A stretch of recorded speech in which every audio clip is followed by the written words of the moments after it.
thinking of a couple of questions from your early days. I was just wondering how old you were when you actually started dancing yourself. I started dancing at university and I was 23 when I started, so I certainly wasn't little. Okay. How did you feel in your first lesson? Was it something that made you come back, or was there a special dance partner you still remember? No, yes, it made me come back. It was something I'd always wanted to do and just hadn't done it. Yeah. I want to try dancing. And my sister had. She'd been in the dance club at university when she was at university. So when I continued university, I'd already done my undergraduate degree, and then and it was when I started my postgrad that I took up dancing and joined the dance club and had a ball and just loved it. Loved the actual dancing. So it wasn't a particular person or anything like that. It was just, connection with people, moving with people. It was the dancing. It was fabulous. Nice. And that was ballroom. And when did you become a teacher yourself? I started helping out in classes about 5 years after that, I think. 4 or 5 years after that. I started helping out in classes and assisting, and went to a different teacher where I started helping out at his dance studio. So I gradually started teaching, and then, just taught from there. Cool. Okay, then next topic, the Swing Patrol. I read a little bit on the website how it all started. It's a really cool story. I really like nice it. Story. So I can link to that, but I just thought of a few things I wanted to maybe know that wasn't on there. So how did you come up with the name Swing Patrol? We went to a cafe and had a coffee and brainstormed. Scotty and I sat down and we brainstormed a whole lot of names. And we were thinking about pieces of music. So we were thinking of In the Mood Swing Dance, or Opus 1 Swing, but we think about music, pieces of music. And Swing Patrol, we kind of workshopped around the track American Patrol. So it came from American Patrol, and we called it Swing Patrol. That's not on the website. Oh yeah. Were you a full-time teacher then, or did you have another job? I had another job. I was a museum curator, and collection manager, really, not curator, collection manager. But worked in museums at Museum Victoria and Science Works in the old Treasury building, and at that time when we started Swing Patrol I was at the Art Centre. The Art Centre have got a fabulous performing arts collection, and I worked full time with them in charge of their cataloguing and digitisation project, because this new thing, the internet, had been invented and it was all about getting collections online. So I was in charge of that project, loved my job, fabulous job, and was teaching with Swing Patrol, obviously, that had started, and was teaching 1 night a week, then 2, then 3, then 4, and then it was 2 full-time jobs. And had a big think and thought, well, I can keep going or I can try and run my own thing, and so I gave up the day job. And that's great. Yeah, actually. I think that was around 2000, 2001, something like that. And it's still like your full-time job now? Oh, yeah. Swing Patrol, Yeah. It must be. Yeah. I was really impressed actually when you replied to my email, because I recognized your name, and I was thinking, because I just wrote a just general question. Is it always you just replying to those general questions from the email? I respond to the inquiries. Yeah, that's great. Yeah. Yes, you did very quickly and with so much detail and really nice. Yeah, it was a really good first contact. Thanks. Because I think that's so important. That's right. It's very important. It means so much to me because I work with customers, and I lovely, think it's really great. I think first inquiries need lots of detail. They need welcoming. They need. And not everybody would know that it's the founder of the company or the director response. Well, it's on my email, I guess, Claudia Funder, director. Yeah. So that was great. From time to time, I've had other people take over that job and do that task, but at the moment, that's with my email. No, that's great. That's great. When someone sends an email to info@Swing Patrol, that goes to about 6 or 7 people, and then depending on the question, somebody We'll just takes it. Somebody else will take the class cards. Somebody takes the inquiries. Somebody takes the gigs. It's a team. So, it's a big team.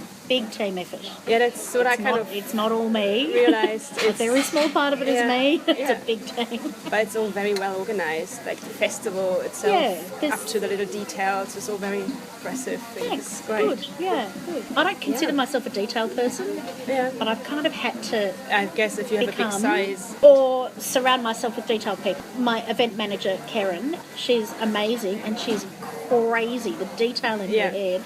Wow. I could never think like that. But she's perfect for that job. She's great. Yeah. No, I mentioned her as well in the in the blog. Good. Because she was really phenomenal. And Swing Patrol would fall over tomorrow if Karen walked out the door.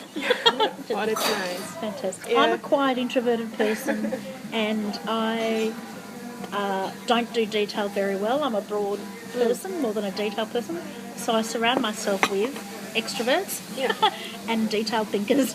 That's great. That's how you make it work. Nice. Okay, next topic is the teachers. I just realized that the level of teaching is really good. The teachers are amazing, every single teacher, and a lot of them are very young. A lot of them have been there for many years. Whenever I ask someone how long we've been dancing, 7 years, 12 years, 6 years, so that's very impressive. I was just wondering, I read on the website that they develop from promising students kind of thing, but how do you actually become a teacher? Do you have to have an exam? Or No, you talk to me. You just talk to Talk to me. Cool. Or how do you get them that level? Or is there training? Well, I think the people who... There's some training. There's not as much training as I'd like there to be. The teacher training seems to get left at the bottom of the pile. It's not noticeable. But the teachers that rise to the top are the people that love sweet dancing. Yeah, okay. And go to events and learn and do private That makes lessons sense. and want to do it and boost their own learning and want to be good and become very good. Become very good. Yeah. And join a performance troupe. So people start and they do level 1 and then they do level 2, then they do level 3, then they might join a performing team. Yeah. And at that stage, I'm looking around. Okay. Who's around? Who's good? And talk to the other teachers. Who's coming up? Who's a lovely person? Yeah, makes sense. And they might say, Julia is fantastic and she's living here now and she's bubbly and loves people. Yeah. And if someone's really introverted and looks at their feet, they're not going to be a great teacher. Yeah. No matter how good their dancing is. So I look for personality. I look for personality. And they've got great personalities. Yeah, no, definitely. Yeah. Every single one I met. Every single one of them has a great personality. So I look for good personalities. I look for the love of the dancing. They don't have to be the best dancers. They just need to want to share it. They want to be passionate. And because they're passionate, they inevitably become the best dancers, the good dancers.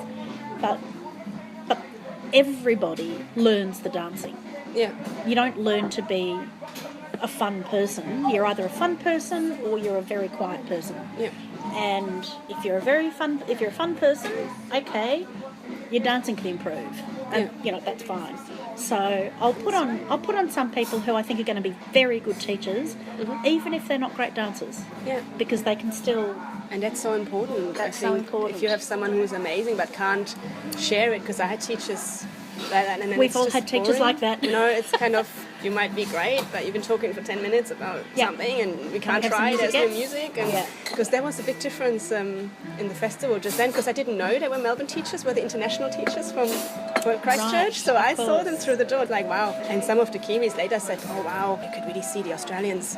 They had like an extra, like a special way, or like a higher. Without seeing anything about the other teachers, but they could really notice. When we do teacher training, the main message we give the teachers is it's got to be fun. If it's not fun, people walk out. Exactly. And they might come to like it, but if they're not having fun, there's no point. Life is too short. If you're going to dance, it's got. Why are you dancing for? You're dancing for fun, so it's got to be fun. And you can find fun in challenge and in detail and in intricacy, but probably not on your first level. You want to get people dancing. Out of an hour, 60 minutes of lesson, I want 40 minutes music. And I know there's a lot to say and there's a lot of tips to give and there's... Put the music on. Yeah. So it's always the thing. Within 3 minutes of your class starting, you need to have music on. Okay. Do this. Great. Music. And then people feel they're dancing and do. Then have a little chat. Then do a bit of teaching. Yeah. But the fun and the getting the music on is... No, it's all right. 90% of it, I think. So, And in the middle of winter when it's cold, you need to want to go. If you Yeah. don't want to go, yeah. I'll stay home, you know. Oh, yeah. Do you still teach sometimes yourself? I still teach sometimes myself. Not as regularly as I used to. I'm filling in at Fitzroy at the moment. I'm teaching at Fitzroy for 3 weeks. Oh, on Thursday as well? On Thursday I'm at going to be there. Fitzroy. It's my last time. Okay, there you are. Nice. And that's been fun. But I taught for 20 years, 3 or 4 nights a week. Yeah. It is. It's great, but I think having done something for that long, anyone might need a change. Yeah. No, definitely. And I needed a change. I needed to not teach as regularly. Consequently, now when I do teach, I love it. Yeah. It's fantastic. And not having such a heavy teaching schedule, it's let me work on the business. Mm-hmm. That's why we can do MSF well, because I've got time to do that rather than run around teaching. Yeah, so we do lots of events and I monitor all the people involved in the events, and that's what my role is now. Yeah. Which is appropriate for a director. I shouldn't be necessarily doing all the little of course. tasks. I was just wondering if you sometimes actually still teach. So Yeah. But having taken a little teaching break, I'm really enjoying it at the moment. So I've been teaching at Fitzroy these last few weeks. I did a workshop in Sydney in March. That's a while ago now. One of the beginner boot camp workshops. I went to Sydney and did that. It was terrific. Nice. And I'm teaching at Balboa on the River in September for Balboa weekend. Yeah. So a bit of teaching. Very nice.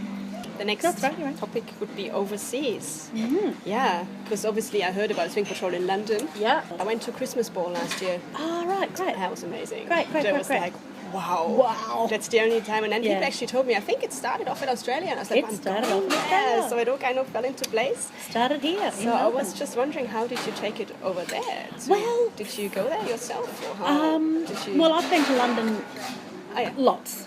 Okay. Just lots. London's my second hometown. I've always been lots. And for years, people were saying, you need to do something about London. It's dreadful. Lots of people teaching in London, but mostly dance couples. Okay. Just taking a class, doing a class. Nothing really with a sort of vision behind it. Mm-hmm. Okay. And our vision has always been about getting other people dancing. Yeah. Whereas I think most people who teach, it's about them dancing and maybe doing a little class on the side. So it's not a business. It's not an enterprise to generate lots of dancing. And that, if you want to build community, if you want to do that, that's a very deliberate choice and a lot of work. So I think a lot of people just teach because they enjoy dancing, so they share it a little bit. Yeah. But that's very different to building a community and a team and have other people teach for you, and which is... So Swing Patrol, I think, is a very different model to most other other swing classes around the world. I don't know anything else. I don't know another organisation in swing that has the amount of teachers we have, that has the structure we have, that I think we're quite different. So people were saying London, and no, we're busy. No, we're busy. And then we turned 10. We had our 10th anniversary here, and we were getting a bit bored and a bit, okay, well, what next? And I had been thinking, well, maybe London, maybe something new, maybe London. They need cheering up, the English. They need a bit of joy coming from somewhere else. Yeah, that's right. And Scotty said to me, well, what about London? And he's got a brother in London. He's got relations. And I said, well, what about London? Why don't we think about that? So we thought about it and thought, let's give it a try. We didn't really plan hugely for it. We planned a bit, but decided that he'd go over and spend a couple of years over there and start building Swing Patrol over there. Okay. And that's what happened. and he's now met a girl over there and got married. Oh, he's over there? Yeah, he's over there. Ah, I didn't know. Met a girl and got married, and Swing Patrol London has blossomed. That's great. Blossomed. Because It's a that was my lovely next story. question, if there's a contact or someone running it, but it answers that already. Oh yeah, swingpatrol.co.uk. So I'm the director of Australia, and he's the director. Well, we both own both. Yeah. But he's managing UK, and I'm managing Australia. Nice. Because definitely when I get back to Brighton, I wouldn't mind catching trains to London. Oh yeah. So definitely, I'm used to big distances now. I'll definitely try it because London to Brighton, it's 45 minutes. If you grew up like here, it's different. It's nothing. I know. For us, here it's just half-hour drive. I can pick you up. For us, it's like a road trip somewhere to pick someone up for half hour. I still think that's really weird. I sort of go anywhere and think, it's just there. Right, it's just there. So one time I asked somebody, where do you get a flight from Munich to Salzburg or something? And then I realised it's an hour and a half on the train. It's much closer than I think. Yeah, that's right. I've got my Australian distance thinking. I just shrink everything. Yeah. Shrink everything. That's right. So yeah, swingpatrol.co.uk. And I think they've got 28 venues in London. Really big. It's got the population to be really big, and that's great. It has happened. Yeah. And is there some in Berlin? Is that right? Did I see it on the website? Got a little tiny outfit in Berlin. Okay. Marcus from Berlin, who was teaching dancing, came to us and said, "Can we run something under your banner?" So I think we've now got 3 nights in Berlin. Marco runs that pretty much. So it's mainly London and Melbourne. Yeah. Yeah, that was really great. Now I've got just a couple of questions left. Yeah. That's the questions I ask all the other teachers. Right. All the other teachers, but everyone. So They're the director's question. Yeah, that was the big one for you. But so give us one of your favourite songs. I'm having a little playlist on the website, and everyone who drops one in, I add it. Okay. You can think of a couple. One of my favourite songs, Silver Lining by Chet Baker. Okay. It's quite different. Okay. I don't think many people use it.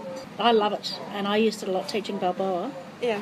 But it's gentle, and I just love it. Okay, so look it up. Other stuff I like.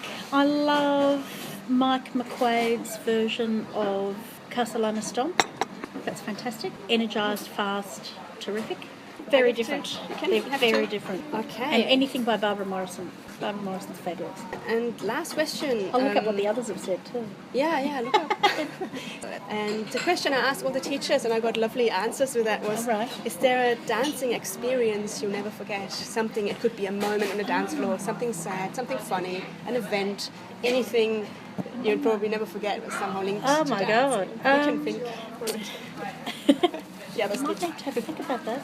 A dance moment I'll never forget. Sad one was dancing at one of the swing dancers' funerals. You might have had that mentioned already, I'm not sure. One of the dancers died, and she had cancer and she died. Yeah, and we were asked to dance at her funeral, and it was terrific. It was really good to do, and her parents really wanted it. It was very emotional and very tough, and particularly because we were doing Lindy Hop, obviously, and it's such a big, happy dance to do it. I mean, if we'd been tango dancers, it would have made a lot more sense.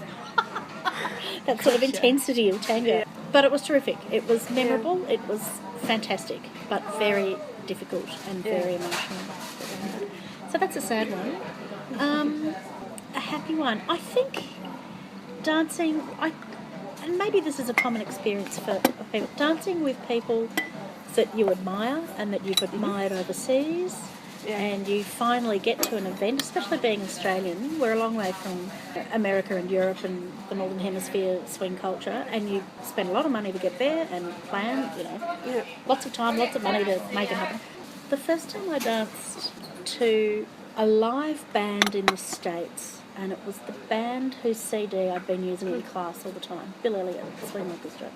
They're a contemporary big band in Los Angeles. And then I walked into the room, and there they are. And they started playing one of their tracks. Yeah. Oh my God, this is great! Wow! and dancing with people who I'd wanted to dance with, who I'd learnt from or was looking forward to learning from, or that sort of thing. So you hear of people before you go? Oh yeah, you hear of people before you go, and you've heard of people before you go, perhaps, and then you just go and learn. And these days, particularly with YouTube, I mean, I started swing dancing way before the internet. So it was very different to now, when you can really be inspired by people before you meet them. Yeah. That wasn't so the case when I started.